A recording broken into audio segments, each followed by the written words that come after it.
शेतकरी मित्रांनो, मी Deepak नंदवालकर, JK seeds company प्रति धुळे आणि नंदुरबार जिल्हा बघतो.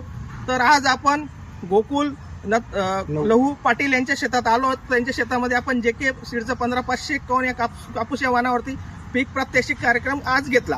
तर या वाणाबद्दल शेतकऱ्यांकडनं आपण ऐकून घेऊया की त्यांच्या या वाणाबद्दल काय प्रतिक्रिया आहे. नमस्कार दादा. नमस्कार. तुमचं नाव? गोकुल लहू पाटील.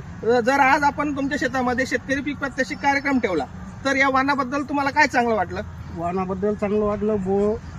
काही साईज मोठी आहे हा, आणि फुलपाती बी कमी गळते आणि पावडरचा खर्च वाचतो. फवारण्याचा खर्च वाचला.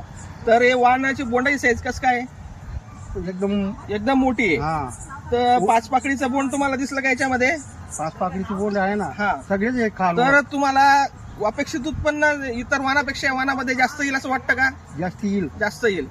तर सर्व शेतकऱ्यांना सांगू इच्छितो की कुंदाणे तालुका धुळे जिल्हा धुळे येथे येऊन जेके सीड्स या कंपनीचं 15551 वाण बघावं आणि येणाऱ्या पुढच्या खरीप हंगामामध्ये 1 किंवा 2 पॅकेट हमखास या वाणाचे लावावे आणि हमखास उत्पन्न मिळवावं. धन्यवाद.